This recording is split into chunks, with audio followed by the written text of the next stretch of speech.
variable que la investigación en psicoterapia ha llamado a la persona el terapeuta, dentro de mi perspectiva es la variable principal, ¿no? Es la que requiere es una variable que requiere mucha atención, y yo he desarrollado un modelo y una teorización para poder hacernos cargo desde la mirada psicológica de esa variable, desde un punto de vista bastante integral, diría yo, y abarcativo.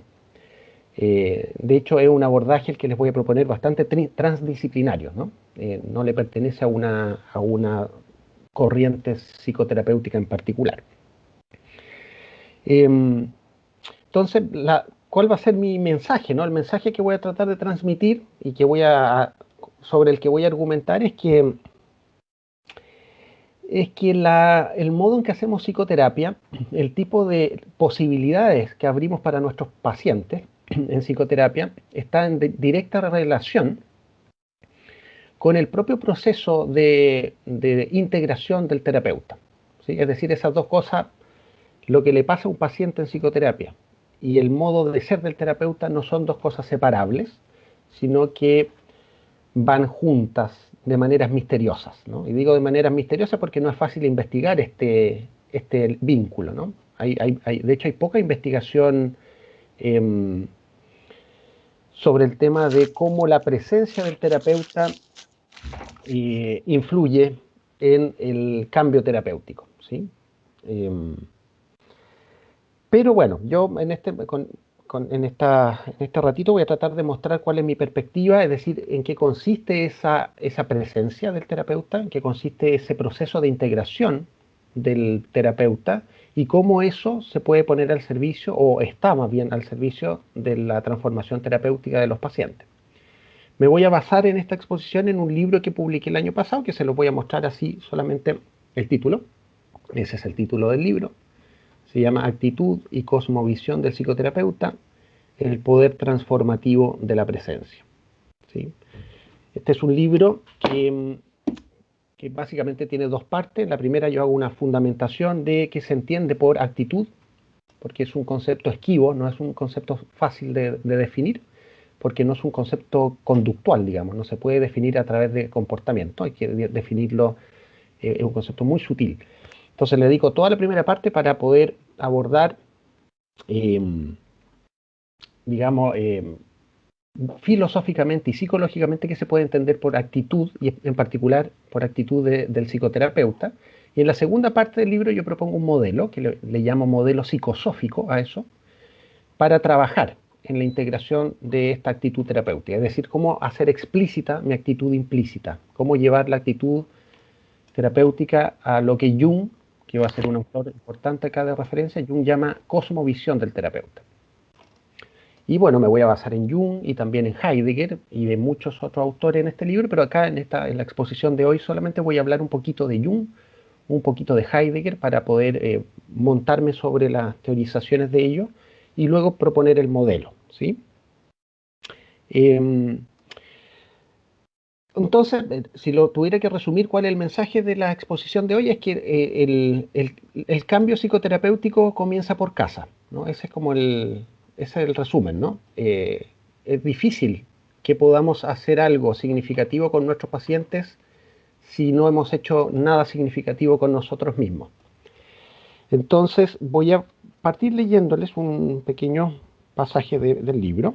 Me voy a basar en el libro en algunos pasajes, ¿no?, particulares que me parecen que pueden ser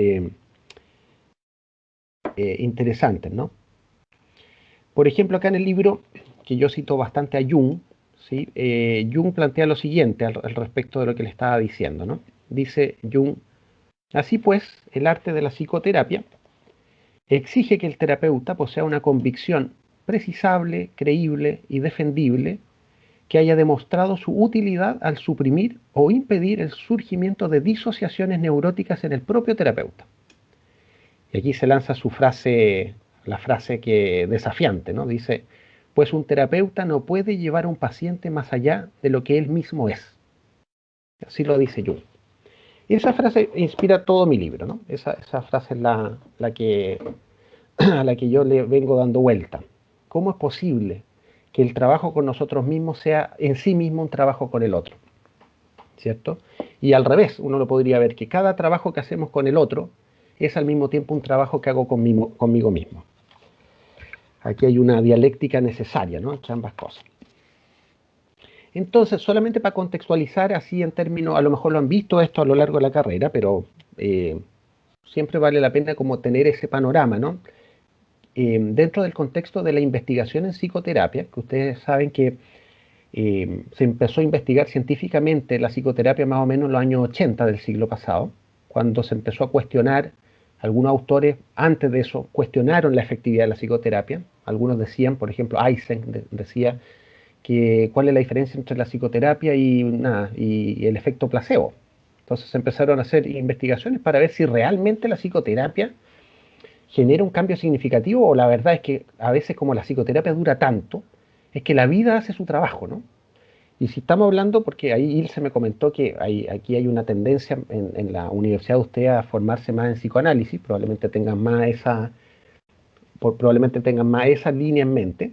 Eso vale aún más para el psicoanálisis, porque yo he conocido gente que está en psicoanálisis por 15 o 20 años, ¿no? Entonces uno dice, bueno, en 20 años obvio que uno cambia, digamos, ¿no? O sea, eso, vaya o no vaya a terapia. La pregunta es si es que fue la terapia lo que contribuyó al cambio, o fue la vida en 20 años lo que contribuyó a ese cambio, o ambas.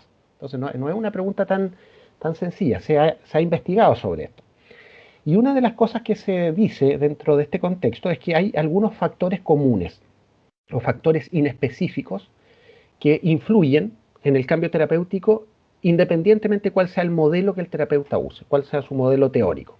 Entonces, según la investigación, lo que se ha planteado es que hay 4 factores básicos o 4 factores comunes que son los preponderantes, ¿no?, que comparten todos los modelos teóricos. Uno es la relación terapéutica, que más o menos influye en un 30% en el cambio terapéutico.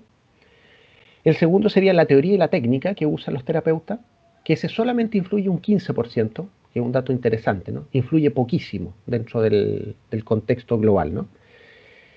Otro factor sería cuáles son las expectativas y las disposiciones con las que viene el paciente, que eso se ha investigado que más o menos pesa un 15% más, ¿sí? Y luego, un último factor importante serían los factores del paciente y extraterapéuticos, que eso más o menos se le ha dado un valor de un 40%, más o menos. Es decir, las características que tiene el paciente, sus rasgos de personalidad, su manera de tomarse la terapia, su manera de comprometerse en el proceso, eso en sí mismo vale un 40%, es decir, muchísimo.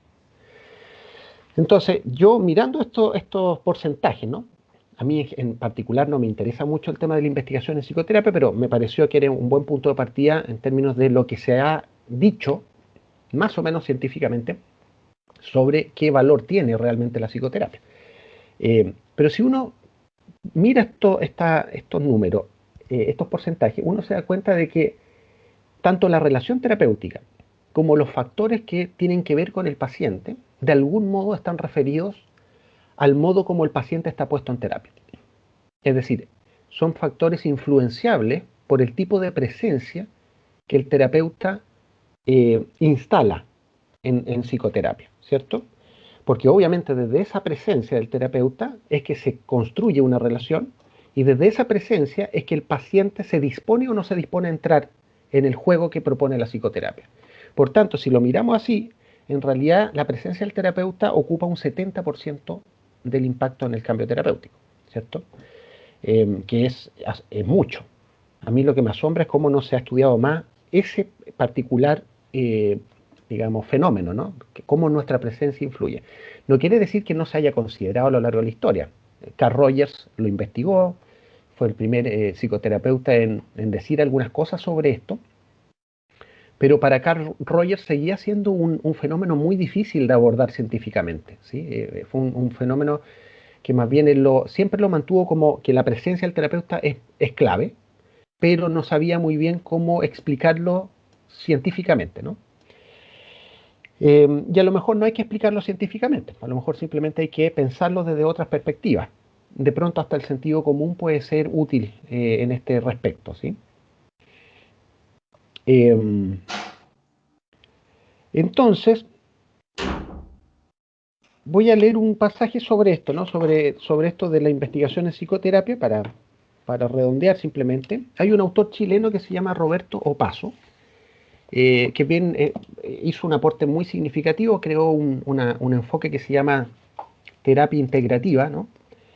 Y él se dedicó a estudiar todos estos factores comunes y a crear un modelo terapéutico integral, digamos, tratando de juntar lo mejor de cada enfoque psicoterapéutico desde una perspectiva basada en la evidencia, o sea, bastante científica, digamos. Y Roberto Paso dice lo siguiente, su libro principal se llama Psicoterapia Integrativa, de hecho. Dice, lo que se revela a partir de aquí, a partir de la reflexión que él viene haciendo sobre el lugar de la persona al terapeuta, ¿sí? Eh, es la idea que para mí al menos representa una convicción, esta es una cita mía, ¿no? O sea, estoy hablando yo en el libro, de que el modo de ser del terapeuta, es decir, la actitud que un terapeuta tenga en y ante el mundo, es más decisivo que su inteligencia, entendida como una variable aislada, y que todo su currículum formativo, lo que implica reivindicar ese antiguo ideal de la sabiduría, hoy ausente de la investigación científica seria, entre comillas seria. ¿Sí?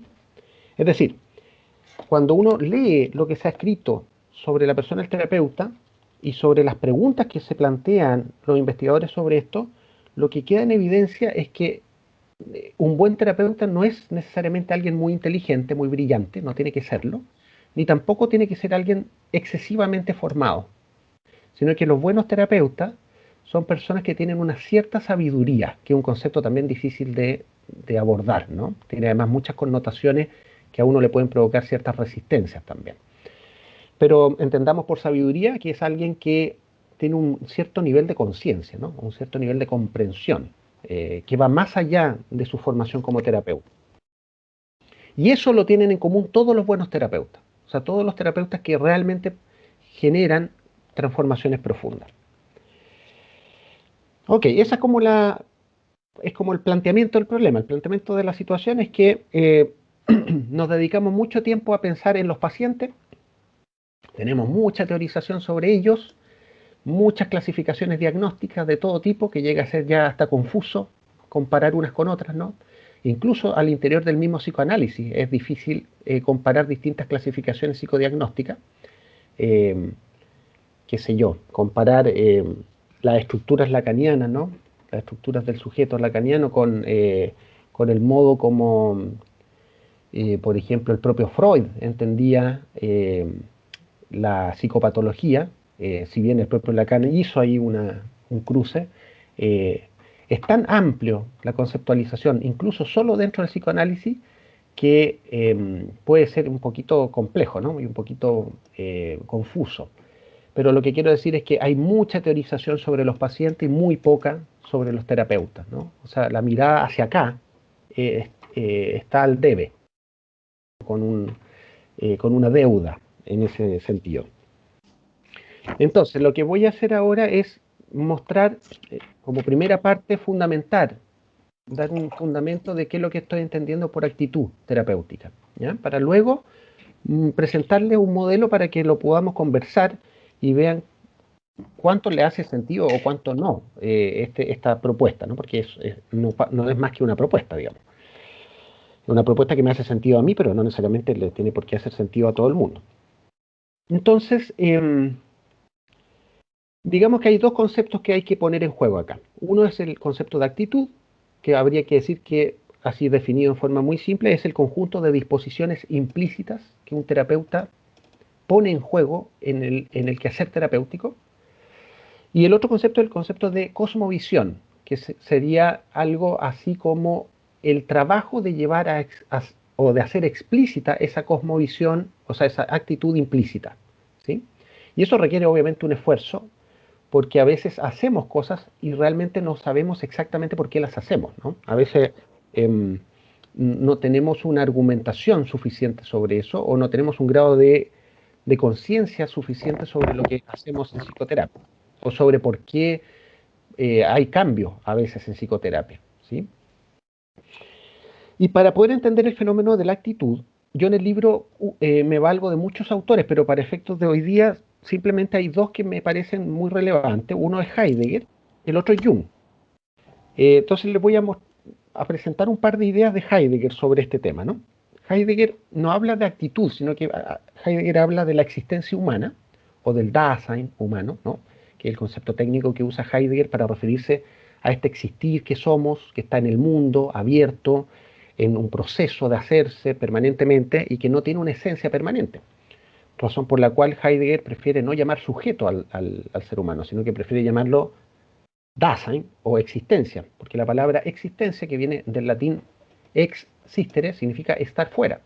Y esa idea del estar fuera le interesa mucho a Heidegger. Los seres humanos parece que estamos completamente entrelazados con el mundo, eh, que no es un mundo en el que vivimos, sino que es un mundo que además abrimos desde la propia existencia, ¿no? El mundo está abierto desde una determinada perspectiva existencial o desde una determinada posición interpretativa, podríamos decir.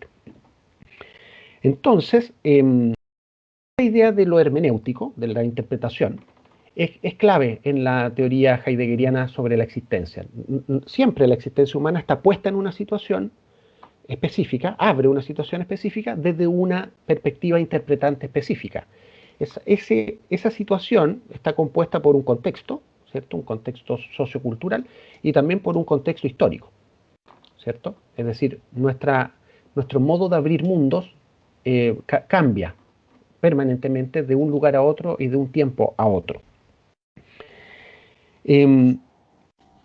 Ahora, como esta actitud que es interpretante, que abre situaciones, ¿sí? Es cambiante, es decir, tenemos distintas posibilidades, o sea, no hay una actitud, sino que esta estructura de la existencia como estar en el mundo se puede abrir en distintas direcciones. Heidegger tiene para eso una manera de entender esto, ¿no? Una conceptualización. Él dice que hay dos como extremos posibles.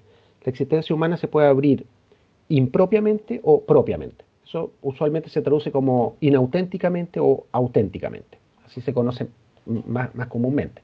Pero la mejor traducción para eso es propio o impropio, ¿sí? Vamos a ver si alcanzamos a decir algo más sobre eso, pero me basta con que más o menos se entienda cuál es la idea heideggeriana de posición, ¿no? ¿Qué significa estar puesto existencialmente en la existencia?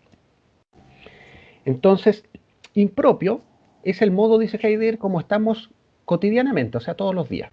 Ese es el modo normal, natural de ser.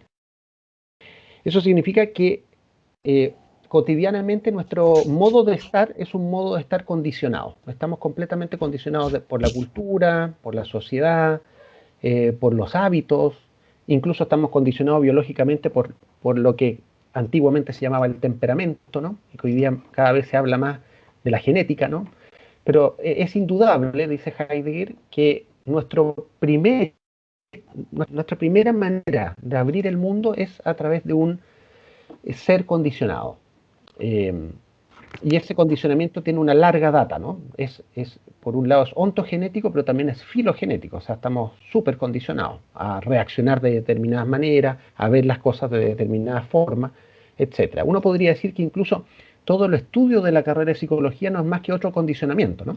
Es otra manera de condicionar la mirada a ver y a reaccionar frente a los fenómenos clínicos de una específica manera, que si me hubieran formado de otra manera, probablemente los veo y actúo desde otra posición, ¿sí? Y para Heidegger esto no tiene nada de negativo, es simplemente un hecho a constatar, es un fenómeno que está ahí, que podemos constatar fácilmente. Y este modo de estar impropio es implícito, es decir, suele pasar inadvertido. Solemos no darnos cuenta de que reaccionamos de tal y cual manera. Por supuesto que esto puede tener consecuencias negativas, como por ejemplo cuando la vida se nos vuelve, digamos, se nos enajena, ¿no? Y empezamos a existir al modo como se espera que yo exista. Empezamos a hacer las cosas al modo como otros esperan, o la sociedad espera, o mi familia espera que yo sea. Y ustedes saben que ese es uno de los grandes problemas por los que la gente llega a terapia, ¿no? En el fondo, no sé, las personas no lo plantean así, pero si lo pudieran decir heideggerianamente, la gente diría, vengo acá para que me ayuden a decondicionarme, ¿no? O a deconstruirme. Porque el modo como estoy construido, el modo como estoy automatizado, me causa sufrimiento. ¿Sí? Me limita. Convengamos, Rodrigo, que Sí, la deconstrucción ya estaba en Heidegger, que Derrida lo toma de Heidegger.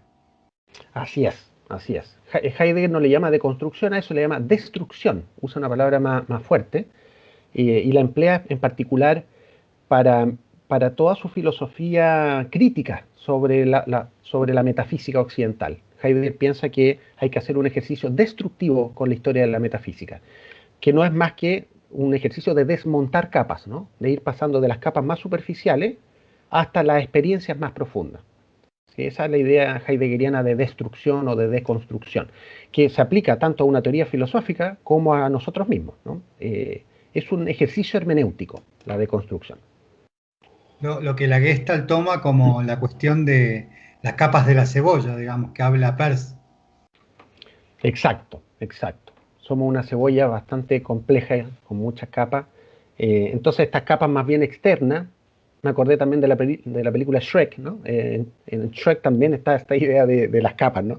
Pero estas capas externas, que son las más visibles, dice Heidegger, no necesariamente son las más propias o las más originarias, dice él, sino que son más bien las que están más teñidas por el entorno y las que nos sirven para adaptarnos mejor nomás, pero no necesariamente son las que realmente dan cuenta de quién soy, en un sentido más profundo, más existencial, ¿no? Y bueno, y enfatizo la idea de que esto también vale para la formación teórica en psicoterapia y para la formación técnica. Es decir, también eso puede pasar a formar parte de un bagaje condicionante y no apropiado, ¿no? No apropiado en el sentido de que no me lo he apropiado, no lo he hecho mío, o no necesariamente me es coherente, sino que a lo mejor me formaron en tal línea y la uso porque es lo único que sé hacer nomás, y porque a lo mejor mi zona de confort no me permite salirme de ahí. Entonces, bueno, esto puede plantear una serie de preguntas que a mí me parece útiles de hacerse uno como psicoterapeuta, ¿no? Para no acomodarse tanto, que cuando uno se acomoda mucho, es rico estar cómodo, pero hay mucha pérdida en estar cómodo también. Hay mucho que me dejo de ver cuando me acomodo demasiado, ¿no? En El otro es, principio, por ahí la posibilidad de lo nuevo, ¿no? Cuando estoy muy cómodo, lo nuevo nunca aparece. exactamente. Y en psicoterapia pasa esto, Ilse, que tú debes conocer muy bien, que es que los pacientes nos enfrentan todo el tiempo a lo novedoso porque cada paciente es único. Y eso es interesante porque desde el punto de vista de la teoría no es múltiple, la teoría es una. La teoría tiene una manera de entender la multiplicidad o la variabilidad.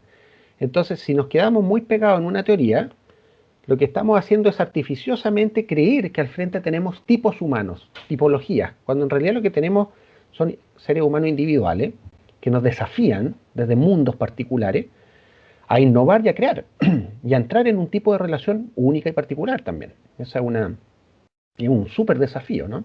Nos podemos resistir a ese desafío y entonces nos podemos quedar defendidos en la trinchera de mi teoría y de mi perspectiva, ¿no? Entonces, siguiendo en esta línea, Heidegger dice, pero hay otra manera de estar en el mundo, hay otra manera de abrir mi actitud al mundo, que es la propiedad. Lo puedo hacer más propiamente. Y esto significa básicamente reconociendo y reapropiándome de esta situación o este conjunto de situaciones condicionantes. Darme cuenta de que he sido arrojado, dice Heidegger. Estoy arrojado al mundo, es decir, estoy puesto acá contra mi voluntad, porque nadie me preguntó, y estoy condicionado de tales maneras que tampoco yo he elegido del todo. Algunas sí, otras no. Yo no elegí nacer en la familia que nací, yo no elegí tener, qué sé yo, los hermanos que tuve, ni elegí ser hombre o mujer, o etcétera, etcétera. Hay un montón de cosas que no hemos elegido. Entonces Heidegger dice, pero tenemos la posibilidad de darnos cuenta de eso y hacer el acto de escucharnos más profundamente. Escuchar más profundamente lo que Heidegger llama el llamado de la conciencia. Es decir, ¿a qué estoy llamado? Más allá de qué se espera de mí, más allá de lo que el mundo espere de mí o mi contexto, o etcétera, ¿no? Y esto supone para Heidegger varias cosas.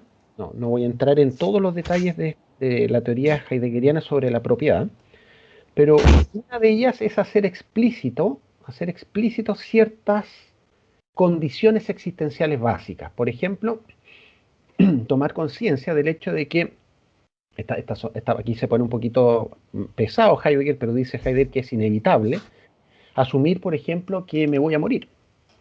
O dicho de otro modo, que soy finito, ¿no? Eso quiere decir que no tengo infinitas posibilidades por delante, no tengo todo el tiempo del mundo para tomármelo, para hacer lo que se me dé la gana, sino que como la vida es finita, necesito en algún momento detenerme a escuchar qué es lo más genuino en mí para poder no perder el tiempo en cosas prestadas, por decirlo así, y escuchar esa voz que llama, dice Heidegger, que está siempre llamando en mí, en cada uno, asumirla y de algún modo obedecerla. ¿Sí? Obedecer esa voz que no es la voz de la sociedad ni la voz de lo que Heidegger llama el uno, no, no es la voz de lo impersonal, es una voz propia, es una voz que tiene que ver con mi camino, en este caso con mi camino como psicoterapeuta. ¿No? Tan interesante esto de la finitud y de la muerte que Heidegger dice que la filosofía es una preparación para la muerte, ¿no?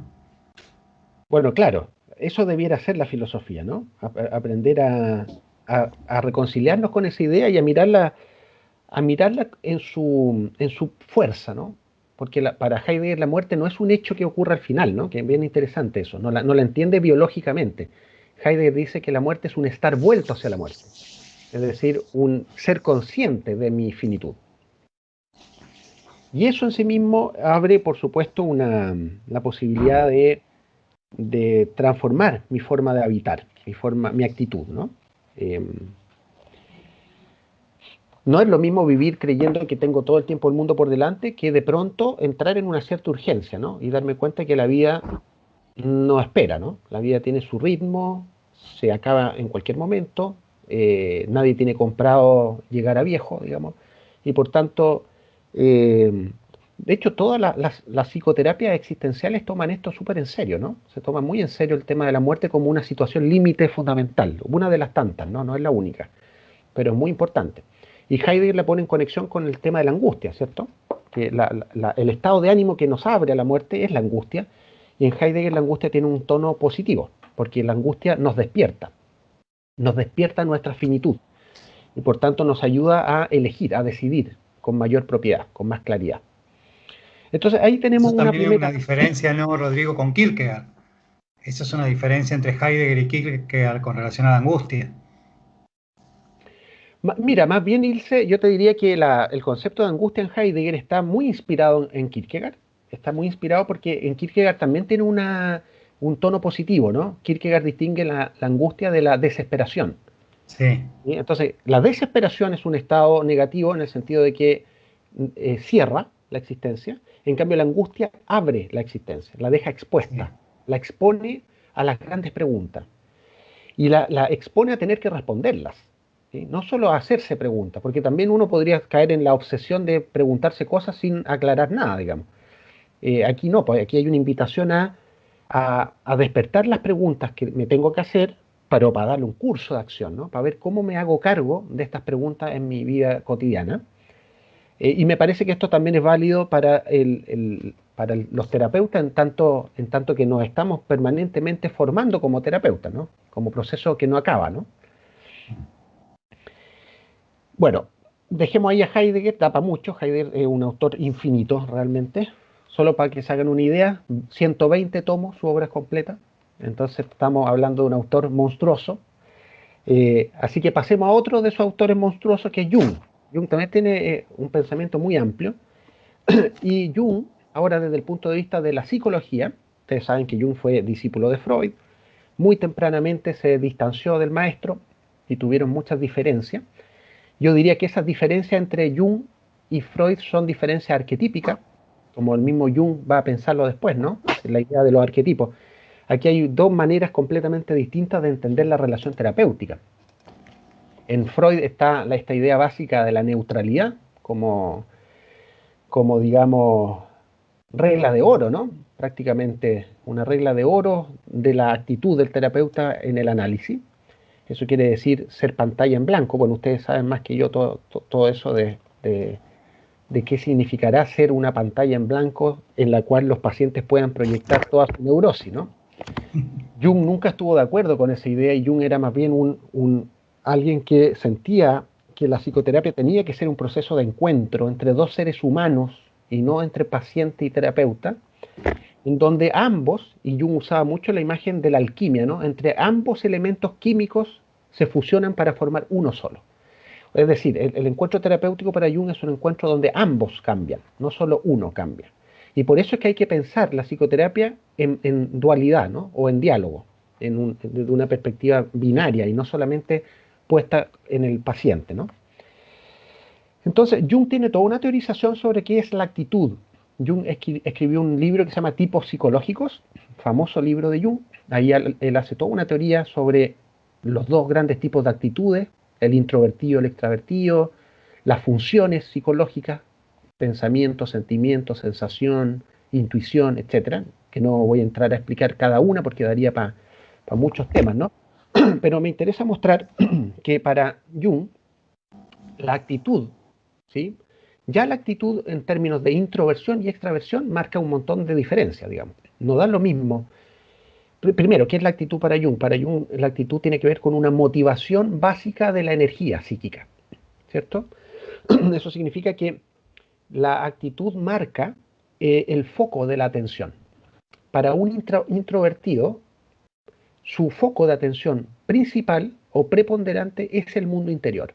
Es decir, va a estar la mayor parte del tiempo más centrado en sus pensamientos, cómo se siente, cómo está aquí adentro, por decirlo así.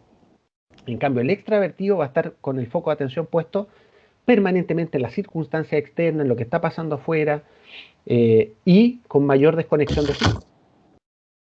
Ambas actitudes son igual, ninguna es superior a la otra, sino que son complementarias, ¿no?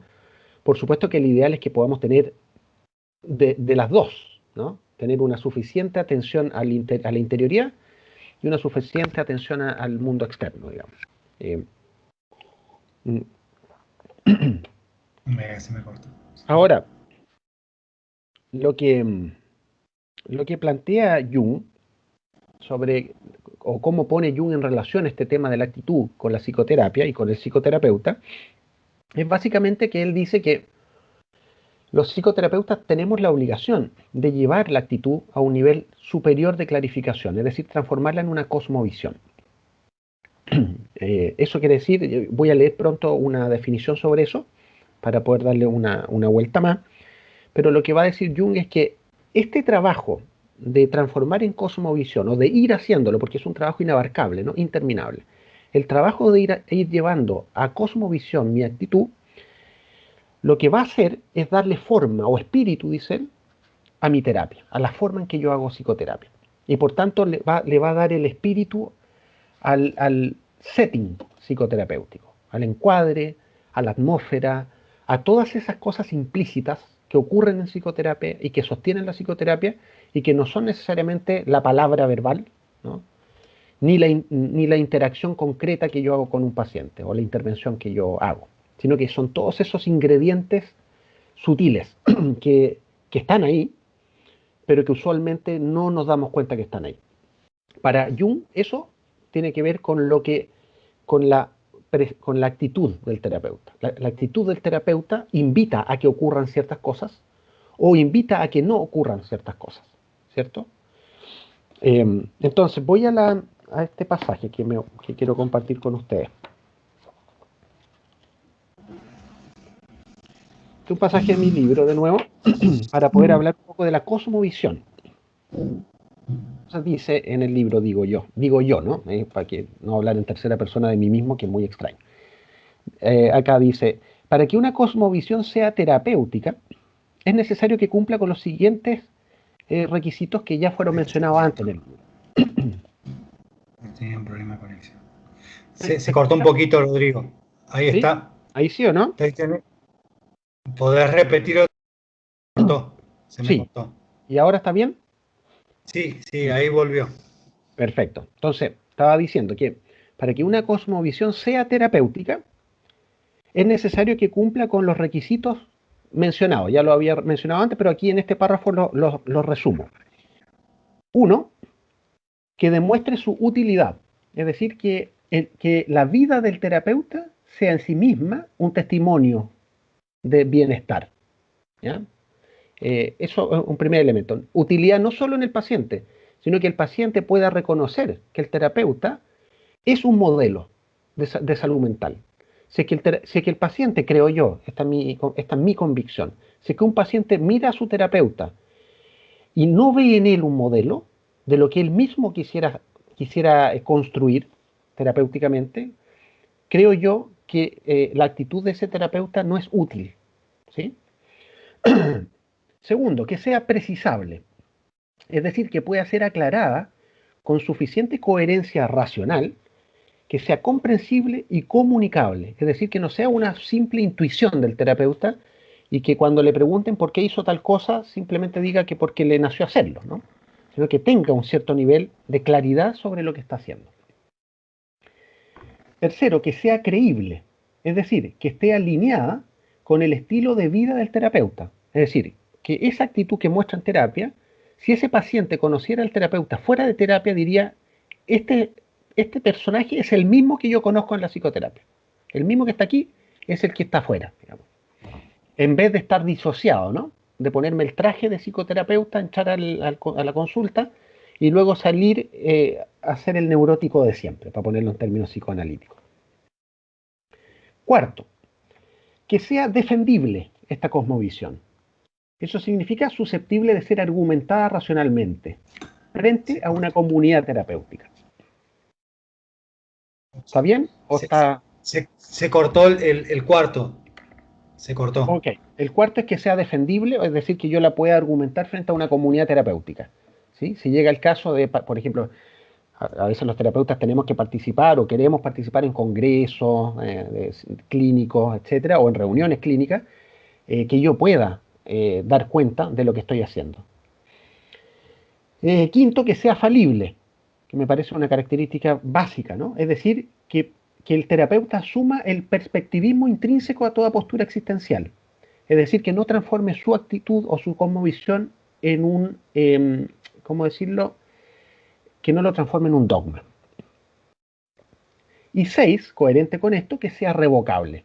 Es decir, que el terapeuta esté dispuesto a renunciar a su cosmovisión si es que los fenómenos clínicos apuntan en otra dirección. Es decir, ser capaz de salirme también de esa cosmovisión en particular si es que no es útil, si es que no está ayudando y si es que por la única razón que la estoy manteniendo es porque me da comodidad a mí o me da seguridad a mí, pero no le otorga ningún bienestar a los pacientes, ¿no? Entonces, Jung en esto es un terapeuta, diría yo, excepcional porque es de los pocos que yo he leído que trata el tema de la actitud del terapeuta como un eje básico del proceso psicoterapéutico. Además de tener un montón de teorización sobre, sobre cómo entender a los pacientes, ¿no? También obviamente tiene mucha teoría sobre eso, pero también dedica teoría a los terapeutas. Rodrigo, Sí, es interesante porque el planteo no es validar una teoría, es la relación terapéutica que en todo caso revisa constantemente la teoría y la praxis. Si la relación terapéutica cuestiona y ve que no hay una coherencia, por decir así, entre la teoría y lo que está necesitando la relación terapéutica, y cambiamos de teoría. exacto, exacto. La teoría no está fija ahí para que se quede, ¿no? La teoría está al servicio de un proceso más importante, que es el proceso de transformación, que en esta mirada es mutua, ¿no? Es una transformación recíproca. Ahora, estás utilizando un término que es importante también recabar porque en muchas de las teorías anteriores hablamos de cambio, Mm. de cambio. Y vos estás hablando de transformación, que está en Jung y está en otros abordajes. No es lo mismo cambio que transformación. Exacto, es un buen punto, Ilse. Habitualmente no se dice esto en las escuelas de psicología, se habla simplemente de cambio terapéutico, pero no es lo mismo. En mi opinión, ¿no? En mi mirada, cambio remite a algo bastante más superficial, remite a lo que en general se busca como alivio sintomático o, digamos, cumplir con lo que el paciente viene a terapia, ¿no? El paciente viene con un motivo de consulta y cuando eso se puede chequear, uno dice, hay cambio terapéutico. Es evidenciable. Para mi gusto, transformación apela a algo mucho más sutil y mucho menos tiqueable, ¿no? Es difícil de chequear eso, pero tiene que ver con todos los procesos que uno podría llamar inconscientes que van ocurriendo tanto en el paciente como en el terapeuta, pero en este caso importa más lo del paciente, que hacen que la actitud del paciente dé un vuelco. Y entonces no solo sintomáticamente se alivia, sino que lo que hacía posible, lo que sostenía los síntomas, que era su manera de ver el mundo, también ha tenido una cierta conversión a lo largo del proceso terapéutico. Y por eso transformación es algo más radical. Ocurre a nivel del ser del paciente y no solo a nivel de su psique o de su tipología particular. ¿Sí? O es una manera de verlo. Podríamos, también eso se presta para La conversarlo de discusión, distintas, sí, sí, sí. sí, se presta para discutir. Teniendo esto en mente, teniendo estas ideas sobre qué es lo que vamos a entender por actitud, yo propongo un modelo para poder explicitarla, para poder trabajar. Es un modelo que yo lo pensé como terapeuta, para terapeutas, ¿sí? Un modelo que me parecía suficientemente amplio como para no caer en la tentación de acomodarse en una teoría en particular, que tiene ciertas dimensiones, ¿sí? Que son dimensiones estructurales. Voy a presentar un poquito, así muy brevemente, el modelo y luego les voy a mostrar cuáles son las 7 dimensiones de este modelo. Podrían ser más. Para mí son las 7 mínimas. Para mí un modelo de integración de la persona del terapeuta requiere al menos estas 7 dimensiones. A lo mejor alguien podría decir que puede ser menos, porque se podrían condensar 2 en una, o a lo mejor son 9 o 11, no 7. A mí me parece que estas 7 son el básico. Esto también se presta para conversaciones posteriores, ¿no? Eh, entonces, el modelo psicosófico yo lo entiendo, le llamo psicosófico porque aquí explícitamente estoy haciendo un intento de integrar miradas psicológicas con perspectiva filosófica y dejar de disociar estas dos cosas, ¿no? Que suelen estar disociadas. De hecho, en las carreras de psicología, cuando se habla de filosofía, se habla desde una perspectiva muy particular, que es desde la epistemología, ¿no? Que a mi juicio es muy superficial, es una mirada muy poco prometedora, ¿no? Porque con eso perdemos de vista todo el resto de la filosofía, que no es epistemología, ¿sí? Por ejemplo, toda la ontología que hay en la filosofía, todas las teorías del ser y toda la antropología que hay en la filosofía, que es muy interesante, y no solo la teoría del conocimiento. En mi mirada, y por eso le llamo psicosófico, yo creo que necesitamos acudir a ciertas tradiciones de sabiduría que iluminen nuestra comprensión de la psique, de eso que llamamos psique. Por eso es psicosófico, sabiduría acerca de la psique. Y que por otro lado, Rodrigo, o sea, más allá de que no se hable, cualquier aproximación disciplinar o teórica o psicológica, sin decirlo, igual conlleva una visión del hombre y una filosofía. Por más que por ahí nosotros podemos reflexionar y decir, ah, acá hay una filosofía de tal tipo, acá hay una visión antropológica de tal tipo, pero por más que no lo enuncie, cualquiera de los abordajes conlleva consigo en su accionar una filosofía y una visión del hombre. Absolutamente, absolutamente de acuerdo. El tema es que no lo explicitamos nomás, o no se nos Exactamente. dice muchas veces qué es No lo que se hay nos detrás. dice. Y Claro, no se nos enseña en la academia tampoco. no, hay un déficit muy grande de filosofía en la carrera de psicología, y yo creo que es una pérdida para la psicología, es una gran pérdida. Eh, pero claro, eso que dices tú me parece que yo estoy muy de acuerdo, ¿no? Cuando uno empieza a escarbar un poco en el psicoanálisis de Freud, rápidamente te encuentras con Nietzsche y con Schopenhauer, por ejemplo, pero Sí, rápidamente. sí. Y luego con Platón, si escarbas un poco más. Entonces, ¿qué tiene que ver Freud con estos filósofos?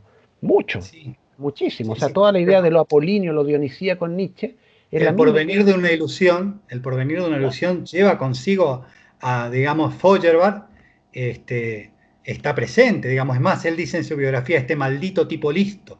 Mm, mm. Exacto, ¿no?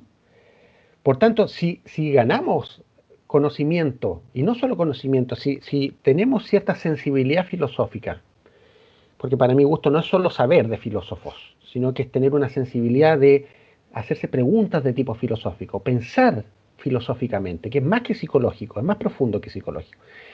obviamente que mi reflexión psicológica se va a ver beneficiada porque se va a ver ampliada, profundizada.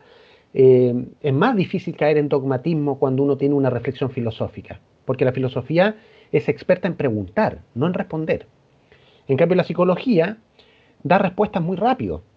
De inmediato crea una teoría para entender esta tipología particular. ¿Sí? En cambio, la filosofía sostiene las preguntas, las sigue sosteniendo. Y ahí hay un. Yo creo que no son dos cosas distintas, de hecho, ¿no? Los grandes filósofos son buenos psicoterapeutas. Y los grandes psicoterapeutas son maravillosos filósofos. Entonces a mí se me ocurrió y dije, pero ¿cómo condenso esto en una sola palabra? Y la más simple que se me ocurrió es psicosófico, ¿no? Claro. O Que psicosofía. está presente, Rodrigo, lamentablemente cuando este mundo occidental se ve invadido por la política del cristianismo y que la academia tiene que mudarse a Oriente. Bueno, Averroes era terapeuta también. Mm, exacto, exactamente. Sí, eso es muy interesante. Yo en el libro le dedico un capítulo entero a algunos filósofos que yo considero que eran psicoterapeutas, sin que ellos mismos se autodenominaran psicoterapeutas, entonces los interpreto como psicósofos, ¿sí? Claro. Entonces ahí está Kierkegaard, Nietzsche, Heidegger y al mismo Jung, los meto dentro de la categoría de psicósofos, porque no son ya solo psicoterapeutas, tienen una mirada mucho más amplia que eso, ¿no? Entonces el modelo que yo propongo es un modelo integrador, es un modelo estructural. Eso significa que no me meto con contenido específico, no doy respuesta vamos a ver cuáles son las dimensiones. Yo no digo dentro de cada dimensión qué es lo que uno debiera hacer, sino que más bien dentro de cada dimensión lo que yo trato de hacer es definir la dimensión estructural. Y dentro de esa dimensión uno puede jugar ahí a sus anchas, digamos. Uno puede meterle contenido a eso dependiendo de su propia biografía y de su propia historia y de su propia formación. Entonces, no es un modelo que pretende imponer un contenido, es un modelo que pretende invitar a que uno se mire desde distintas dimensiones con la finalidad de integrarse mejor en su posición psicoterapéutica. Con la esperanza, creo yo, de que hacer eso contribuye a hacer una mejor psicoterapia, a hacer una psicoterapia más coherente, más potente en términos transformativos y no solo a nivel de cambio como veíamos delante, ¿no? Ok, dicho eso, voy a mencionar las dimensiones del modelo. No tengo más. Esto de explicar más el modelo requeriría bastante más tiempo, pero creo que ahí está. Por lo menos ver el propósito, ¿no? Y que es un modelo estructural. Eh, Voy a presentar esta figura, la voy a mostrar igual como antes mostré la portada. Si se fijan, ahí tienen un pequeño esquema del modelo psicosófico con las 7 dimensiones. ¿Sí? Que a mi juicio son 7 dimensiones que están en interacción, ¿no? O sea, que es como un tejido, no hay una sin la otra. Entonces hay una serie de relaciones recíprocas entre una dimensión y otra. Podemos, Rodrigo, partir de la etimología de la palabra cosmos, que quiere decir un todo ordenado y armónico, ¿no? Entonces, un Exacto, todo ordenado y armónico en relación a una visión de un todo ordenado y armónico, ¿no? exactamente.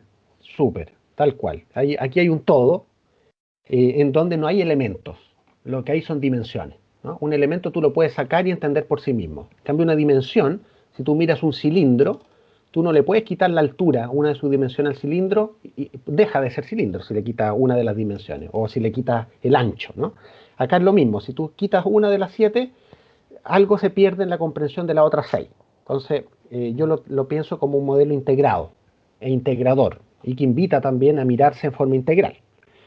Entonces, voy a mencionarla y le voy a dar una explicación breve a cada una. La primera que yo menciono es la dimensión ética autobiográfica, le llamo así, ¿no? Que básicamente es una dimensión que se hace cargo de la pregunta de cómo puedo yo, en lo concreto, en la vida cotidiana, eh, acceder a una mayor integración de mi ser, entendiendo por mi ser el entramado de cuerpo, mente y relaciones. ¿Sí? Hay toda una teorización acá sobre eso, sobre que el ser o la presencia del terapeuta involucra estos tres componentes básicos: mente, cuerpo, relaciones, y que eso se puede ir integrando. El proceso de integrar eso a los modos concretos que tengo para integrar ese ser, yo le llamo ética autobiográfica. Es decir, los terapeutas necesitamos comprometernos en una ética, pero autobiográfica, es decir, que incorpore mi vida, no entender la ética como un imperativo abstracto, sino que como algo inserto en mi propio trayecto existencial. La segunda dimensión es una dimensión metódica. Eso significa que en mi visión todos los psicoterapeutas tenemos un método de acceso a los fenómenos clínicos, ¿sí? Lo sepamos o no lo sepamos. Siempre que miramos, cuando un paciente nos está contando algo, estamos escuchando desde de una determinada manera y estamos orientando el proceso en una determinada manera. Eso es metódico. Tenemos un camino de acceso que lo hemos formado explícita o implícitamente, y vale la pena reconocerlo, ¿sí? Porque no es lo mismo tener un método fenomenológico de acceso a los pacientes que tener un método, por ejemplo, científico, ¿sí? De acceso a los pacientes, desde la evidencia del comportamiento, ¿no? O hermenéutico. Son maneras distintas de acceder a los fenómenos clínicos. Por ahí, Rodrigo, en esto de más en una cuestión experiencial, a mí me parece que la idea de Odos, no tanto como camino, sino como modo de andar, ¿no? Por ahí cuando uno está más del lado de la evidencia, la validación sería camino, pero cuando está más en lo experiencial, en lo existencial, vivencial, me parece más que va con la idea de Odos como modo de andar, ¿no? Está bonita esa distinción, me gusta, no la había pensado. Sí, es más procesual también, ¿no? Es como más de, Exactamente, sí, sí, es como que no hay un método preconcebido en ese caso, sino que se va, exacto. se va descubriendo con el paciente en el camino. Está bonito. Ahora, yo parto de la base de que los terapeutas tenemos un método, ¿sí? Lo hemos formado o lo hemos deformado, da lo mismo como queramos verlo, pero hay un método ahí, ¿sí? Entonces necesitamos apropiarlo para ver si ese método realmente nos convence y si realmente es justo con la complejidad del fenómeno. Por eso tampoco le llamo metodología, porque la metodología es un modo particular de método, mucho más de la línea conductual, ¿no? Cognitivo-conductual. En fin, aquí hay varias disquisiciones, en cada dimensión hay muchas disquisiciones que se pueden hacer. De hecho, en el libro yo por cada dimensión planteo una serie de preguntas de acceso, ¿sí? Para poder, como punto de partida, invitar a hacerse preguntas sobre cada dimensión. Ok, la tercera sería una dimensión de crítica sociocultural. Yo creo, en mi perspectiva, que un buen terapeuta no puede no tener una manera de entender la época y el contexto histórico en el que vive. Y de hecho, lo hacemos implícitamente. Cada vez que hacemos una intervención, somos eco de nuestra época o somos eco de nuestro contexto. Lo que pasa es que no nos damos cuenta. Entonces, poder explicitar eso y poder tener algún grado de conciencia sobre el momento que me toca vivir y sobre desde dónde estoy haciendo lo que hago como terapeuta, creo que enriquece profundamente el quehacer terapéutico, ¿sí? Por ejemplo, te voy a poner un ejemplo que me ha llamado la atención, porque el último tiempo lo he puesto más que antes, ¿no? Por ejemplo, la idea de Byung-Chul Han, de la sociedad del cansancio, ¿cierto? Sí. Y de la idea del rendimiento como algo propio de esta sociedad neoliberal. Cuando yo planteo esa idea a algunos pacientes, muchos pacientes, o sea, temas comunes de mis pacientes son que están agotados, digamos, ¿no? El cansancio aparece por todos lados. O sea, Byung-Chul Han es un gran terapeuta, y eso que es filósofo, no es psicólogo, pero el tipo está haciendo una reflexión terapéutica global, o sea, está siendo terapeuta del planeta, digamos, completo. Y cuando yo introduzco la noción de rendimiento en terapia, para poder como para poder articular lo que el paciente está diciendo, cómo me está contando de su cansancio, y yo lo redefino socioculturalmente como un problema de rendimiento del sistema, es tremendamente aliviador. Porque no todos los pacientes se han preguntado esto. La mayoría asume que su cansancio se debe a un déficit de ellos mismos, a un ser incapaz de, en lugar de mirar con perspectiva y darnos cuenta que estamos en un sistema enfermo de rendimiento, y que es propio de nuestra época actual, que no fue propio de todas las épocas pasadas. O sea, necesitamos una comprensión sociohistóricamente situada. Y eso ayuda, además, en los procesos psicoterapéuticos. Y esto que por ahí también vemos, sé que a vos te interesa mucho también la educación, esto que vemos es la cuestión del aburrimiento, del estudiante aburrido. ¿El colegio aburre o es aburrido el chico, digamos, ¿no? ¿El contexto es un contexto de aburrimiento? La apatía, ¿qué es? ¿Qué vendría a ser? ¿Sería una sintomatología individual o vivimos en un contexto de apatía? Exacto. Entonces, mi sensación es que la psicología tiende al psicologismo, ¿no? O sea, la psicología tiende a individualizar los problemas. Entonces, el chico del colegio que no se concentra tiene déficit atencional. El problema no lo tiene el colegio, lo tiene el chico que no es capaz de adaptarse a esa estructura educativa, cuando a lo mejor lo que tenemos que cambiar es la estructura educativa, que además lo han propuesto montones de autores a lo largo de la historia. Entonces, ese tipo de reflexiones están recogidas en esta dimensión particular de la actitud terapéutica, ¿no? Crítica sociocultural. La cuarta es lo que yo llamo una ontoantropología. ¿Sí? No le llamo solo antropología porque creo que el concepto de antropología nos invita mucho a una mirada individual sobre el ser humano.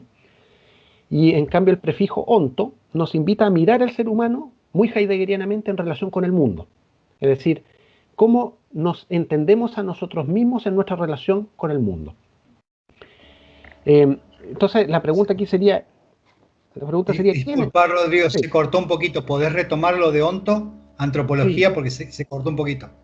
claro, digo que el prefijo onto es importante acá porque no es una pregunta sobre quiénes somos como sujetos aislados, sino que más bien la pregunta es quién soy en mis relaciones con el mundo.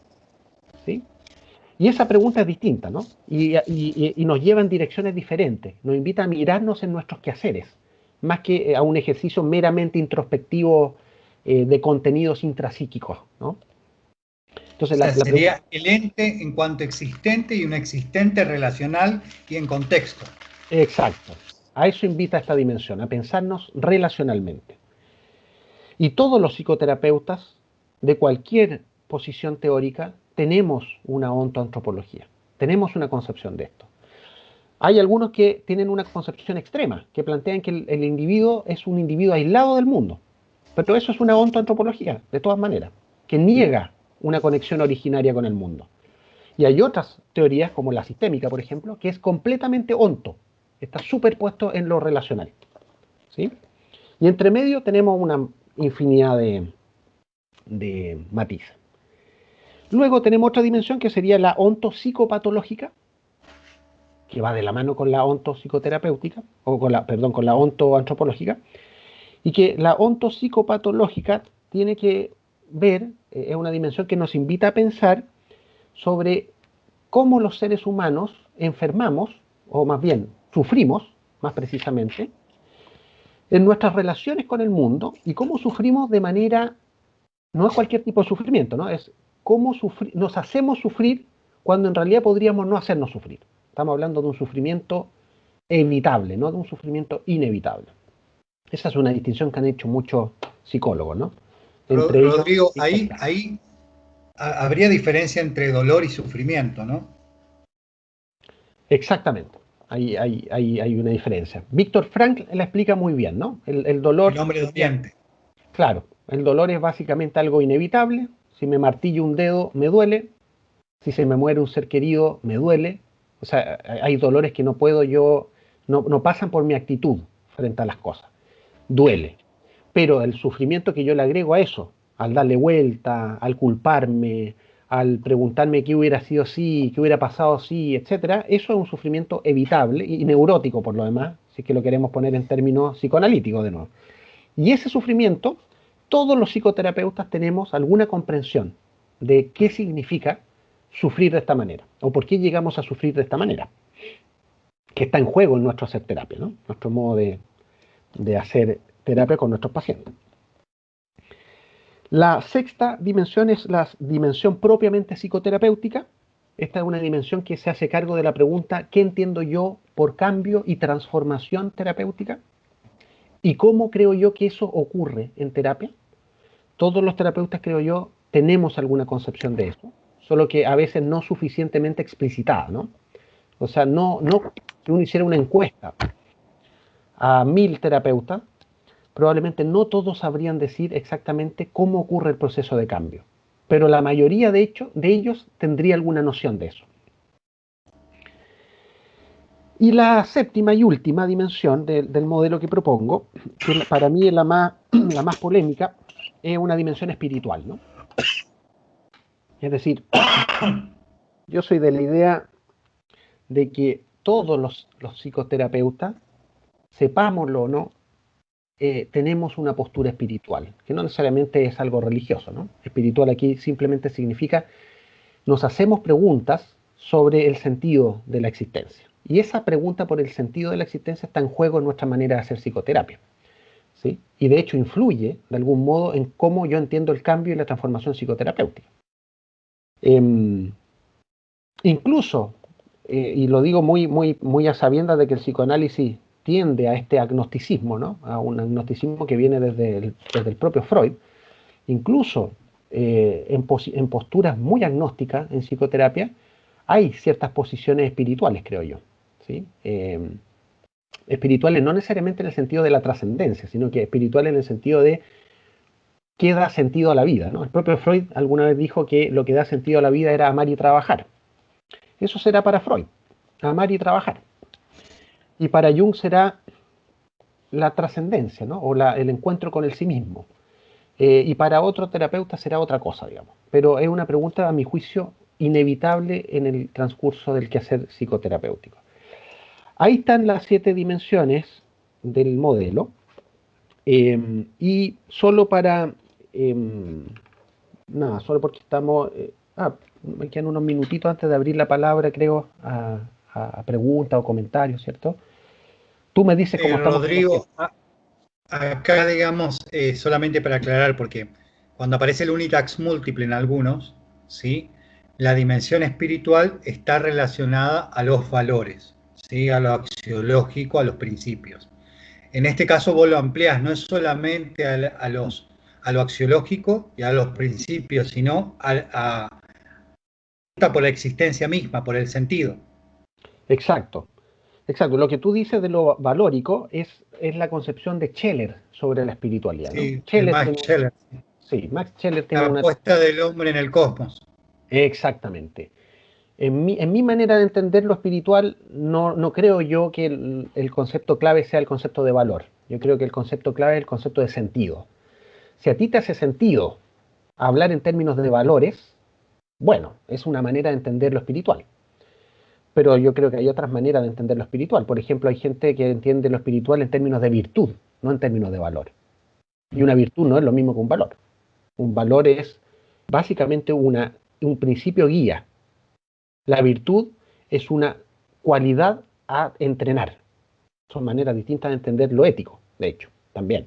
De pasada se cruza con la ética, ¿no? Alfonso López Quintás tiene un trabajo muy lindo, ¿no? Alfonso López Quintás tiene un trabajo muy lindo sobre ese tema, sobre la virtud. No lo conozco, mira, interesante. Ahí lo podemos intercambiar después.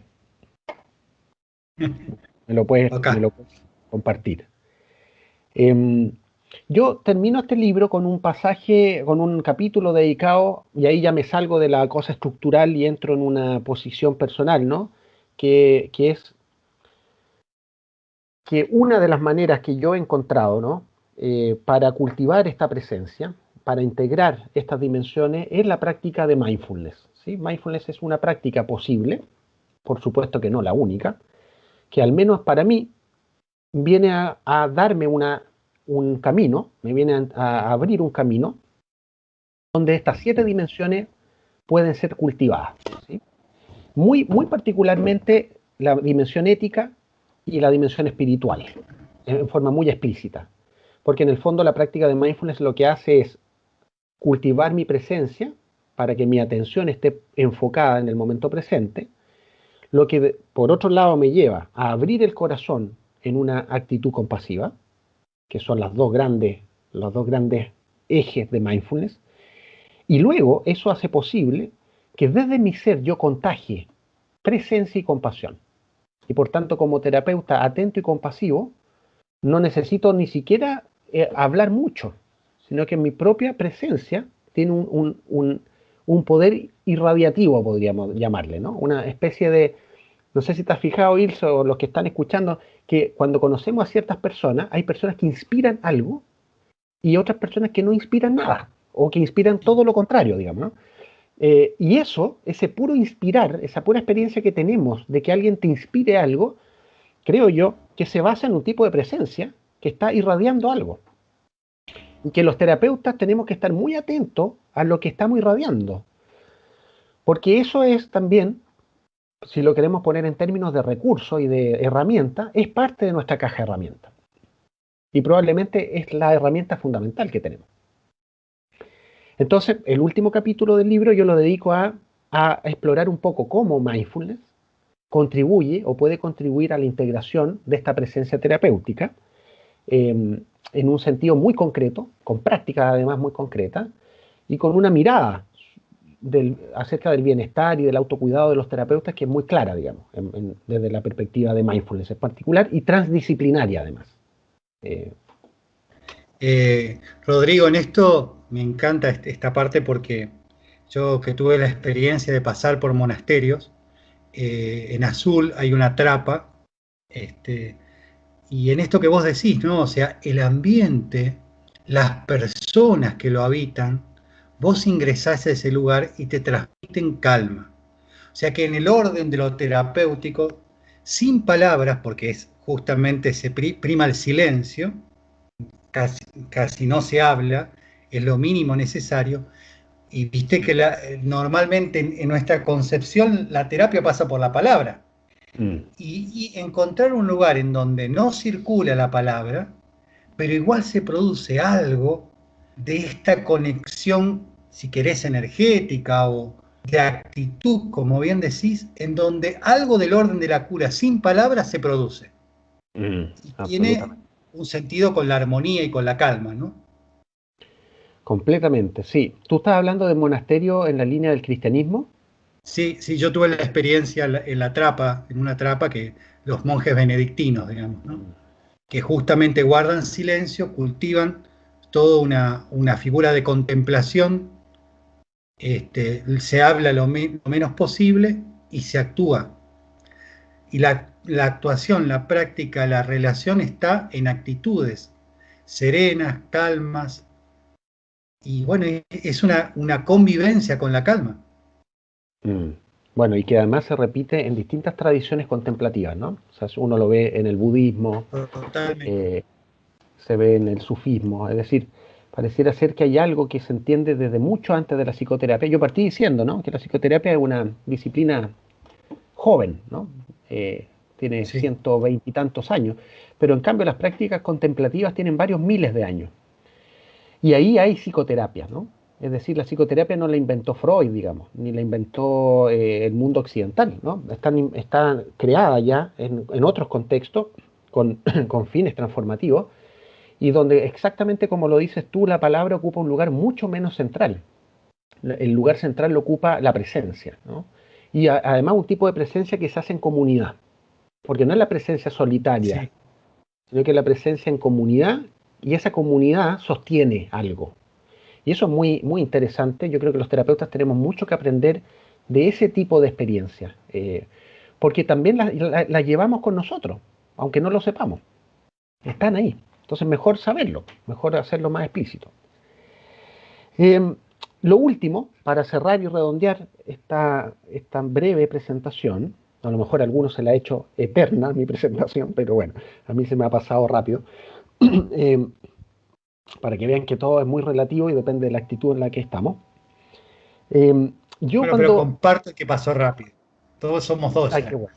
Buenísimo, ya por lo menos no estoy solo en esta sensación. Yo cuando pensé este modelo, lo pensé también muy en lo práctico, ¿no? Y dije, ¿cómo se podría incorporar este modelo a la formación de los terapeutas? Entonces quiero decir dos cosas sobre esto muy, muy breve. porque me parece que es importante decirlo, ¿no? Que no es solo una idea en el aire, sino que tiene el potencial de llevarse a la práctica.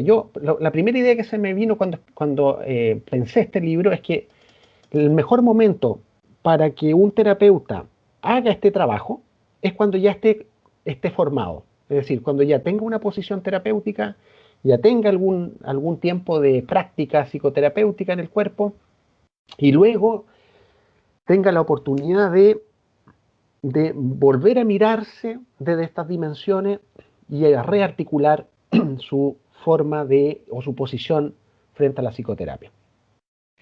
Pero también pienso que esa es una opción, pero la otra es que esté desde el principio de la formación de los psicoterapeutas en la malla curricular de una escuela de psicología, por ejemplo, ¿no?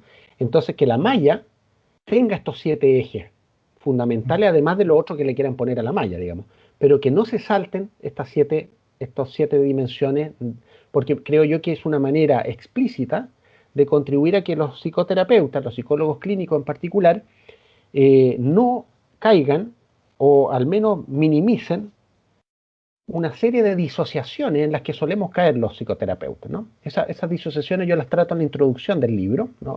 Ahora no he hecho mención a ellas, pero es muy fácil de ver eh, que efectivamente los psicoterapeutas, al igual que los pacientes, estamos disociados a múltiples niveles, ¿no? Uno de esos niveles es el de la disociación entre la teoría y la práctica, ¿no? Es decir, a veces adherimos a teorías de las cuales nuestra experiencia cotidiana no hace eco, no es reflejo, ¿no? Entonces, es como que nuestra teoría le sirve a los pacientes. Y curiosamente me eximo a mí mismo de pasar por mi propio enfoque terapéutico. Y eso me parece que es una disociación que uno puede evitar cuando tiene un trabajo de integración temprano, ¿no? Desde una formación temprana. Así que bueno, eso más o menos, Ilse, eso más o menos, muchachos y muchachas, lo que tenía para presentar en este rato. Y podemos, si quieren, obviamente, eh, conversar sobre algún punto, sobre alguno de los...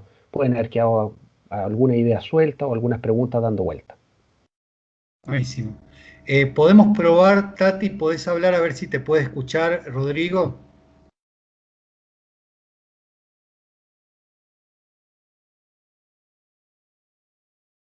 No sé, ¿se escucha, Rodrigo, o Yo, no? yo no la escucho.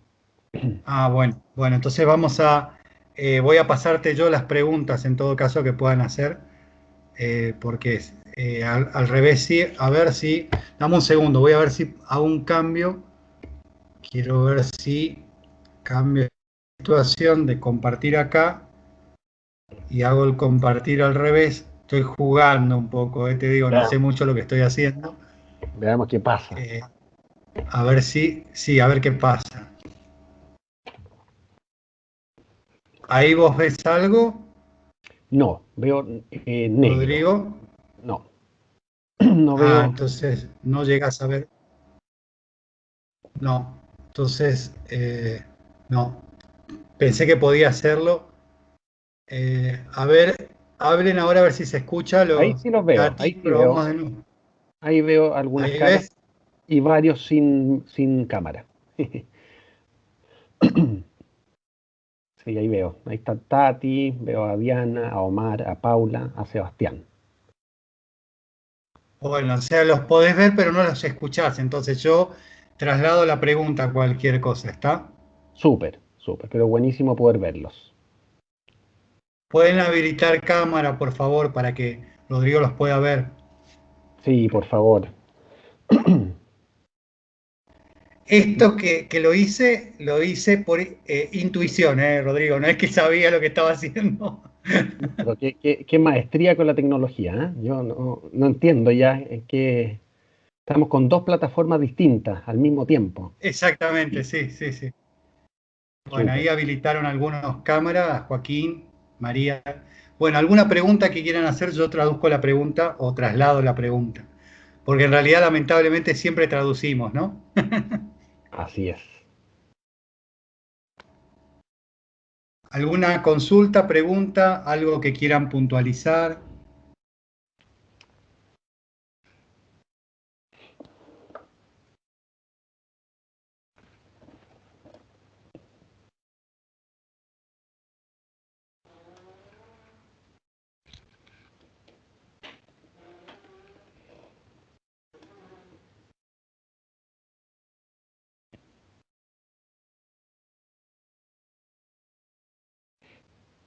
Están preguntando, Rodrigo, si además de tu libro, que dice que por ahí no se consigue en la Argentina, estuvieron buscando otros artículos, además del que nos pasaste, que hable de tu libro, digamos, o que nos sugerís, digamos. Sí, esa pregunta la hizo María Magdalena, ¿no? Sí, sí, Sí, sí. súper. Ya. Gracias por esa pregunta. La verdad es que no, yo solo publiqué ese artículo previo a publicar el libro. em, y el libro yo creo que está en formato ebook. Y yo creo que en ebook debe estar accesible, tengo la impresión. En particular en la misma editorial en que se publicó el libro, que es la editorial RIL Editores. Yo creo que si se meten a la página de RIL Editores, les puede aparecer la opción de obtener el libro en digital, que me parece que probablemente es la opción más eficiente, ¿no? Claro, la más rápida por ahí. Más rápida. Después tienen la otra que es buscalibre.com, que, o sea, lo buscaste, María, y no estaba, pero si vos haces el pedido, ellos te buscan después el libro. Hacen de medio para conseguir el libro, ¿ok? Además, a través de los pedidos, si hacemos varios pedidos, ellos van a incorporar, Buscalibre va a incorporar ese texto. Ah, mira, Así que esa podemos está, hacer eso también como para generar este ámbito de intercambio, digamos, ¿no? está bueno. Tienen que saber, muchachos, muchachas, que uno se hace realmente millonario con los libros. O sea, ustedes compran y no, es el peor negocio que uno Es puede una hacer, ¿ah? ironía, Escribir ¿no? un Es libro, una ironía. escribir un libro es realmente un muy mal negocio, ¿no? No se lo recomiendo, salvo que tengan muchas ganas de decir algo. Denle nomás, pregunten lo que quieran, no comenten. No, lo que dijo, algunos no te escucharon, Rodrigo. Fue una ironía, María. Dijo que si se quieren hacer ricos, que escriban libros. Es una ironía, digamos, ¿no? Porque, bueno, sabemos que en realidad el que escribe un libro es por placer, verdaderamente, de compartir algo, ¿no? Más que una ganancia. Exactamente. Bien, En ¿alguna es- consulta, alguna pregunta que tengan para Rodrigo? Aprovechemos.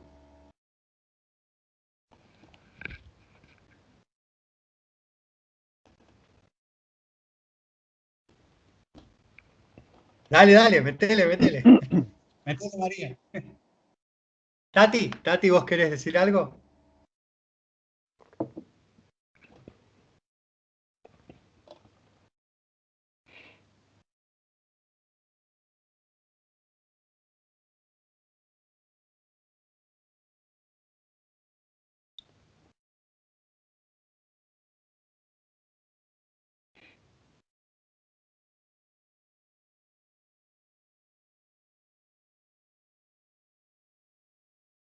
No se escuchó nada, Rodrigo, ¿no?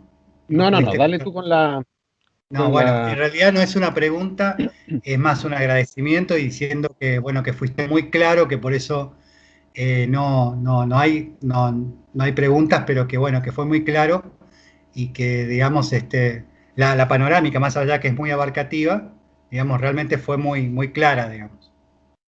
Ah, bueno, de nada. Muchas gracias por participar. ¿Me escuchan ellos o tú también tienes que traducir desde mi lado? No, sí te escuchan, te Ah, escuchan. Es al perfecto. revés que el problema. Es al revés. Eh, Bueno, no. Gracias a ustedes por prestar atención a esta propuesta, ¿no? Que precisamente es una propuesta para pensarla, para conversarla. Es una invitación, ¿no? A dialogar sobre cuál es nuestro rol como psicoterapeutas, más que una teoría acabada. Así que nada, las gracias son recíprocas, la verdad. Y en esto que por ahí compartíamos en el encuentro anterior, de que normalmente la reflexión va por el lado del paciente, por el lado del consultante, del cliente, como quieras llamarlo, y poco sobre la figura y lo que le pasa y lo que pasa en el propio terapeuta y en la relación terapéutica. Entonces, en esto que hayas, que posibilites una reflexión desde esa posición y ese lugar, es un aporte interesante. Y yo creo que por tu recorrido, lo que nos compartiste en la entrevista, no es ajeno el hecho de que vos hayas construiste una formación basada en ambos caminos transitando en tu vida de manera paralela. No todo filosofía, no todo psicología, sino ambos caminos aportándote a tu reflexión lleva a que surja esto. No me parece casual que vos en tu formación de grado académico hayas hecho filosofía y psicología las dos al mismo tiempo, ¿no? Me parece que eso marca mucho el contenido posterior de tu propia investigación. Sí, claro, absolutamente. Claro, desde el principio las vi integradas, ¿no? Pero claro, me encontraba con que el contexto en el que yo me formé no lo veía así. Entonces, en psicología, en la carrera de psicología, como decía adelante, solo habían algunos cursos de epistemología. Entonces se entendía la filosofía como un intento de fundamentar a la psicología como ciencia. Y por otro lado, en filosofía había una especie de aversión por la psicología, ¿no? Los filósofos, por lo menos en esa escuela, en ese tiempo, simplemente no había nada de psicología. Y lo que había era una crítica a la psicología como una especie de pseudociencia poco profunda que le robaba ideas a la filosofía, en el fondo, ¿no? Esa era más o menos la visión que tenían varios profesores. Entonces, en realidad yo no veía a mucha gente haciendo caminos de integración, más bien veía que cada uno estaba en su propia, en paralelo, ¿no?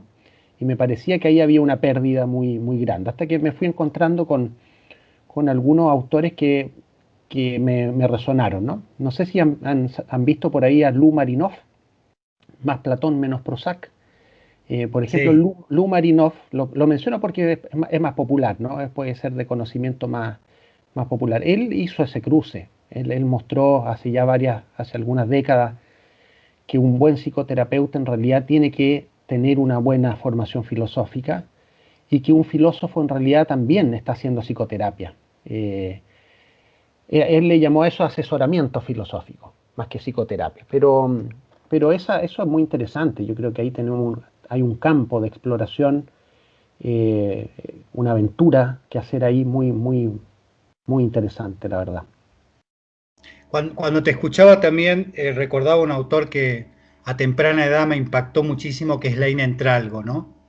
Laín Entralgo tiene un libro fantástico, se llama La realidad del otro, y hace todo un recorrido de la otredad desde los clásicos hasta los modernos, ¿no? Y Mm. me parece muy interesante esta cuestión también de pensar por qué me parece que yo recupero más el volver a hablar de terapia que de psicoterapia. Porque en esto de lo que vos planteás también, a mí me parece que más desde eh, esta unión entre la filosofía y lo psicológico, me parece que es importante más que hablar de psicoterapia, hablar de terapia, ¿no?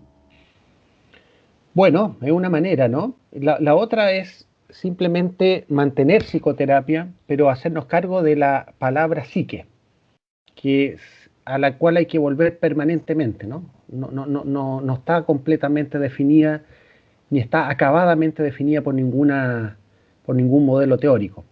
Y ahí hay que hacer una jugada, ¿no? O sea, hay que jugársela teóricamente por alguna posición, ¿no?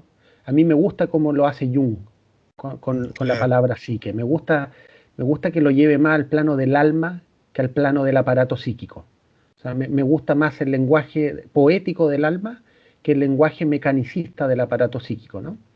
Eh, o el otro, la otra jerga mecanicista de lo cognitivo-conductual, ¿no? Que entiende lo psíquico como un manojo de conductas, ¿no?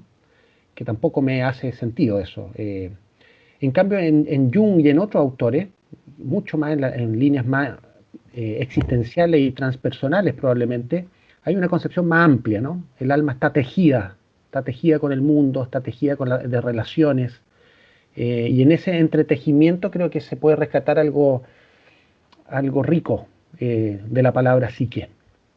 Sí, también en el personalismo, ¿no? De Nutten y Philip Lerch, que hablan de recuperar una psicología con alma, ¿no? Exacto, Philip Lerch exacto. y Nutten. Y en el sentido, cuando yo creo que esto conversábamos con un amigo que espero que después podamos hacer un intercambio, Maxi Peralta, que él es de la simbólica junguiana, y escuchó la entrevista y dice, ya somos hermanos, me dijo, Mm, cuando te escuchó,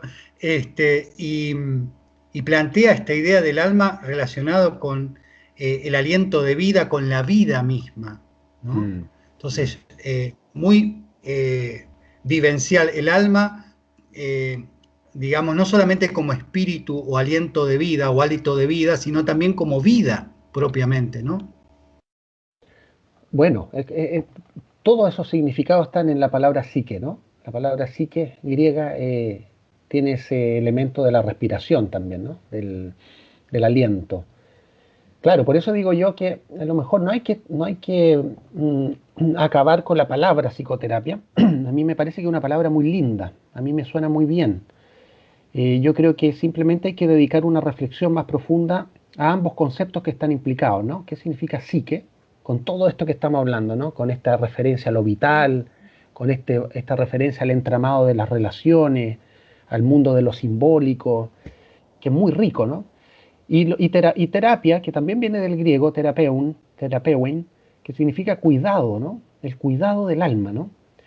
Que son nociones que yo creo que son irrenunciables nomás. O sea, cualquier psicoterapeuta que tenga vocación psicoterapéutica quiere cuidar el alma, propia y del otro. Y en ese cuidado se juega nuestra vocación, digamos. Claro, en los estoicos era el cuidado de lo divino en lo humano. Exacto. En una Eh, lo- cosmovisión, claro, más religiosa, exactamente. Claro. Y buscábamos con un amigo, con Carlos Maldonado, en el término no religioso más antiguo, que instalado en el terapeuta en el concepto de la guerra, era, digamos, el que acompañaba al guerrero. Mm, exacto. Entonces, cuando uno va haciendo este recorrido, ¿por qué es tan interesante la etimología, ¿no? Y el contexto histórico en donde surge también, porque nos dice mucho, ¿no? Mucho más de lo que en este momento por ahí interpretamos, ¿no? Sí, claro, además es parte de lo que la filosofía le aporta a la psicología, ¿no? El amor por las palabras también, ese amor, un amor en un sentido muy profundo, que no es solamente por quedarnos en las palabras, sino que ver cuál es su significado profundo. Sobre todo en una época donde la psicología tiende vertiginosamente a transformarse en una ciencia conductual, ¿no? Yo ahora estoy, como yo le he contado a Ilse, yo estoy haciendo un doctorado en Inglaterra. Y cuando yo paso por afuera de la facultad de psicología, acá la escuela de psicología no se llama escuela de psicología, ¿no? Acá se llama Escuela de Investigación en Comportamiento Humano, ¿no? Ese es el nombre que aquí tiene psicología, que es muy decidor, ¿no? Volvemos a las palabras. Acá la psicología pareciera haber renunciado ya a la idea del alma y se ha quedado en el mundo de la evidencia. Y eso probablemente pasa también en gran parte de Estados Unidos y en gran parte del mundo que nosotros consideramos como referente para la investigación en psicoterapia, ¿no?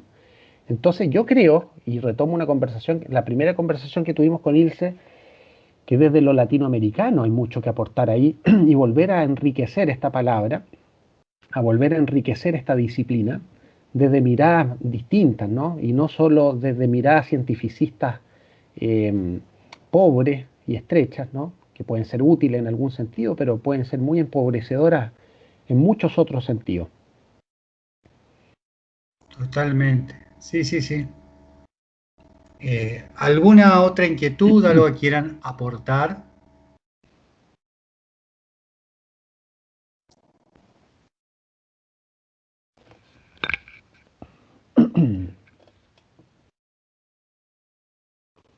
Bien, preguntan, para alguien que nunca leyó a Jung, ¿por dónde empezar? Preguntan. Esa fue Diana, ¿no? Sí, así es. Hola, Diana. Eh, ¿Por dónde empezar? Mira, interesante. Jung tiene una obra bastante amplia. Eh, entonces, claro, depende de lo que te interese de Jung. Si tú quisieras más bien meterte en los postulados junguianos sobre la psicoterapia y sobre lo que hablamos ahora, yo te recomiendo el volumen 16 de la obra completa, que es sobre psicoterapia, de hecho. Ahí Jung tiene un montón de ensayos sobre psicoterapia, algunos de ellos, muy interesantemente, también sobre la época moderna. O sea, ahí ustedes tienen a un psicoterapeuta que trasciende el ámbito de lo psicológico. Está pensando en cómo hacer psicoterapia, pero al mismo tiempo está pensando en el contexto en el que está haciendo psicoterapia. Y eso es muy escaso, uno lo ve poco en los modelos psicológicos. Entonces, el volumen 16 es... Y si te quieren meter más con eso que en Freud se llamaba la metapsicología, ¿no? O digámoslo de otro modo, si uno se quiere meter más en los postulados más teóricos de Jung sobre la psique humana, yo creo que el volumen 8, que se llama La dinámica de lo inconsciente, es un buen volumen para meterse en la teoría junguiana del inconsciente, que obviamente se diferencia de la de Freud, ¿no? No es, toma una distancia ahí muy grande. Y si quieren acercarse un poco más al estilo de pensamiento de Jung y a alguna de sus ideas básicas, uno puede leer su autobiografía, que se llama Pensamientos, Sueños, Existencia. Creo que así es, Pensamientos, Sueños, Existencia. Que es muy interesante la autobiografía de Jung, ¿sí? Y hay muchos escritos sobre Jung, que también son muy buenos. Yo recomiendo también, si es que a lo mejor no tienes tiempo de meterte directamente en Jung, leer el libro El mapa del alma de Steiner. Eh, de Stein, que es muy bueno. Es un libro sobre la obra de Jung, escrito de un modo muy dinámico y que abarca, hace una mirada de conjunto. El mapa del alma. Me parece un buen libro de entrada. Buenísimo. Gracias, Rodrigo. De nada. ¿Alguna otra consulta, otra pregunta, otro aporte que quieran hacer?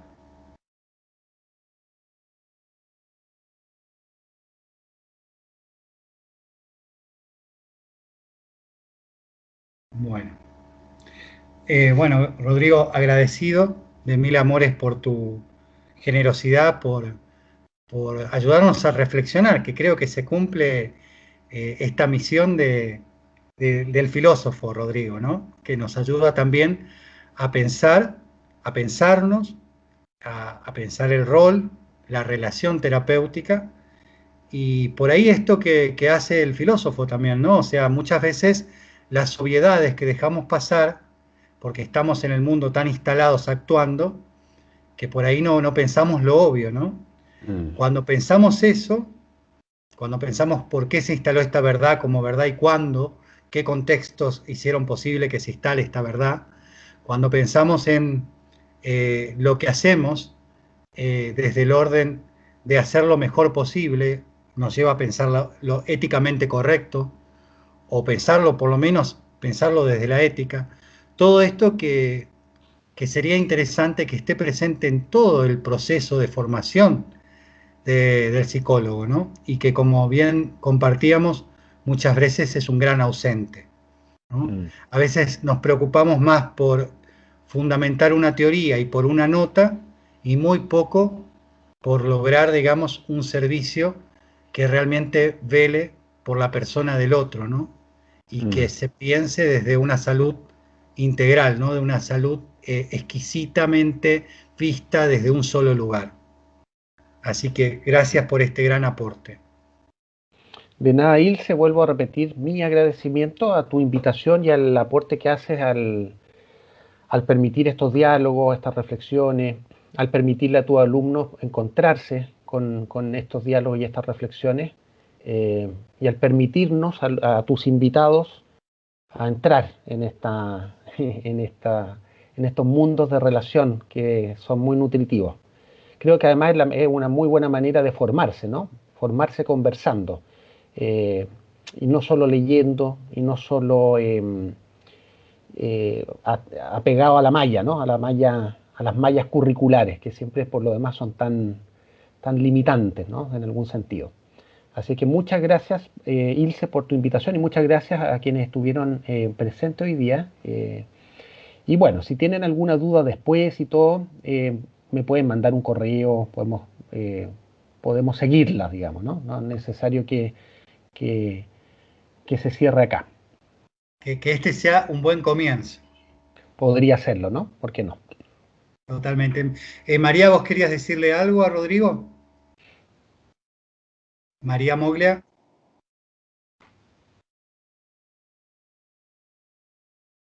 Dice, quería preguntarte si vos te considerabas integrativo. Buena pregunta. Mira, yo me considero alguien que lo intenta, que está en ese camino de la integración. Para mí es uno de esos conceptos claves en mi quehacer, lo integral, la integración. Eh, y creo que es una tarea difícil, es una tarea que está llena de trampas, porque una de las grandes trampas de la integración es que creer que por el solo hecho de ser ecléctico uno ya es integral. Esa es una de las primeras, ¿no? Y no, pues lo integral tiene el desafío de tejer en una coherencia, que no solo es teórica, es una coherencia también con la propia vida, una manera de entender las cosas que sea tan amplia como me sea posible, porque también hay que asumir las limitaciones que tenemos, ¿no? O sea, podemos ser muy amplios, pero mi amplitud llega hasta donde yo llego, hasta donde de comprender, de integrar, de experimentar, de experienciar, ¿no? Y de vincularme. Entonces yo digo a esa pregunta, que me parece una buena pregunta, una buena invitación, ¿no? A pensarme, yo digo que ese es mi norte, ese es el camino en el que estoy, ese es mi compromiso. Tengo un compromiso con integrarme y con integrar. Y creo que es un camino que no tiene meta y eso me deja tranquilo, ¿no? Como que no, por suerte nadie va a llegar antes que yo, ni yo antes que nadie, digamos. Así es que quienes estemos en este camino, estamos siempre bien. En la actitud de la respuesta vemos por qué, a mi parecer, yo me juego a decir que es más amante de la sabiduría, o sea, más filósofo que psicólogo. Te mando un abrazo Ma- enorme. Un abrazote para ti también, abrazos para todos allá. Que estén muy bien. Nos vemos. Gracias.